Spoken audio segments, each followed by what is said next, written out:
Hello everyone, I'm Mike Anderson from Collision Advice, and this is my great friend Danny Gredinberg from the DEG. And we are so excited to be working with SCRS to bring you a brand new series of quick tips to help you to boost your business.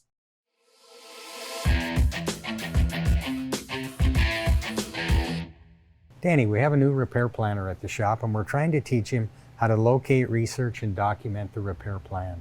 Is there any advice you could give us? It's a great question, Bruce. As a new repair planner, you want to get them set up in a comfortable area and getting them, in front of a computer with 2 monitors. So that way, when they do the repair planning, they can have one screen dedicated to the OEM procedures and another screen that has an estimating system pulled up in front of them. They're not having to flip back and forth. Another thing is, depending on which program you're using for the researching of the OEM procedures, you could be using a third-party program or the OEM program itself. If you're using a third-party program, I would definitely reach out to the software provider and see if they have any tutorials.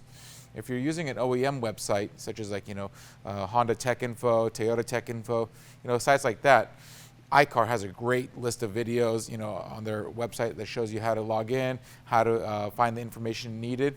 Also, Mike Anderson of Collision Advice has some great videos, again, how to navigate and research those procedures as well.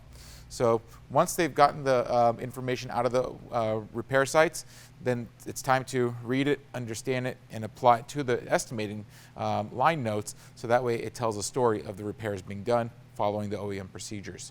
So again, you definitely want to utilize the free resources out there through iCar. Mike Anderson of Collision Advice has some great resources out there. And again, all the time invested into researching and locating the information is also considered a not included operation from all 3 estimating systems P pages. So it's a great topic to talk about. If you have any questions, reach out to us at the DEG, and then we'll be more than happy to guide you in the right direction.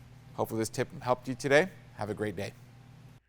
If you find these tips helpful, please subscribe, like, and share, and comment below for any future suggestions.